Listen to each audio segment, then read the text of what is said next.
Hello, I'm JoannaSeddon. I'm going to give you as a practitioner's point of view on how we can use brand valuation to make brand and marketing decision making more impactful and get better decisions made. The first thing, the place to start, is by changing how we think about brand valuation. It needs to stop being about the what, stop being fixated upon the number, and be about the how. How brand drives value in the business and what levers we can pull to use brand to drive more value. There are a number of principles which from our experience we believe that we should follow to do this. First of all, be transparent. No black boxes, nothing to hide, have it all out in the open, no proprietary models. Secondly, start with how the brand creates value and drive the methodology from there. Why is a brand valuable? How does it impact the business? Why will people pay more for an Hermes bag than a copy, no matter how accurate the copy is? We should analyse brand drivers. The key component is a robust demand driver analysis, using quantitative market research to uncover how a brand drives value. With this, we can deliver on what should be the going-in objective, diagnosis, identify what actions we can take to increase the value of the brand and the business.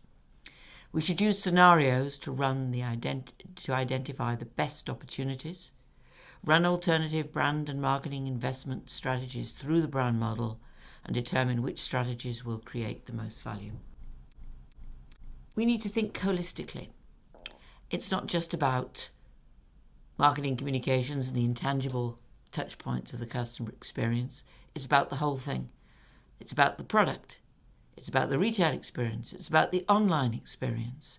It's about every point at which a brand touches a customer or potential customer. And it's not just about one metric, the number. In many ways, the number is the least important metric. Numbers change every day. We should be thinking about how measuring and tracking how a brand creates preference, how it creates differentiation, long-term sustainable competitive advantage. And if you do a brand valuation once, it's a nice to have. It can solve a particular problem. For it to be really useful and deliver the value it can, we should look over time. We can use brand valuation, the link to numbers, to supplement and replace antiquated brand health tracking and present the impact of brand and marketing in ways that the rest of the organisation can really understand. How do you do this? Start with a financial definition of brand. What is a brand? It's a set of psychological, emotional associations and memories in people's heads. These lead it to be preferred over alternatives, which leads to greater purchase, which generates an incremental flow of revenues and profits. That's how brand works to create value. How does it do it? Sometimes it's driving higher prices. Sometimes it's driving higher volumes. Sometimes it's both. So Coca-Cola has a positive price premium and a positive volume premium. Walmart has a negative price premium, everyday low prices, but this is more than offset by a positive volume premium. It sells more. Prada's the opposite. A highly positive price premium offsets a negative volume premium. Louis Vuitton is interesting. They've changed. They used to target the really wealthy, $60,000 luggage sets, and they still do. But they have also expanded to draw in a younger, less affluent set of consumers into the brand by offering plastic bags at lower prices and selling more of them. And been hugely successful. Brand valuations generally have two kinds of inputs: financial data and brand analysis. The secret to making brand valuation useful lies in making the brand analysis as robust as possible. we recommend using a quantitative brand driver analysis to measure a brand's contribution to value. This analysis answers two questions. What are the drivers of the purchase decision, and what role does brand play?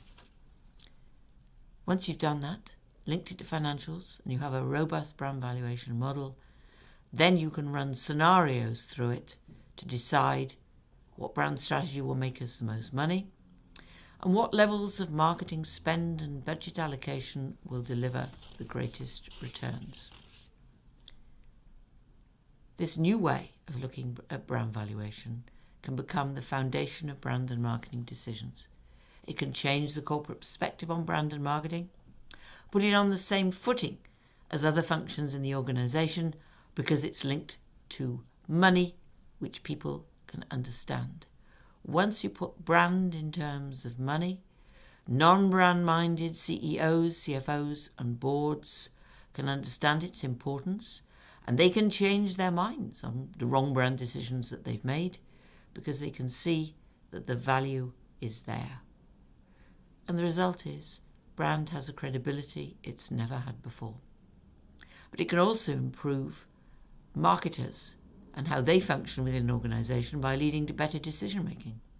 It can enhance the effectiveness of brand and marketing strategies, drive greater business growth, and in the end, push share prices upwards.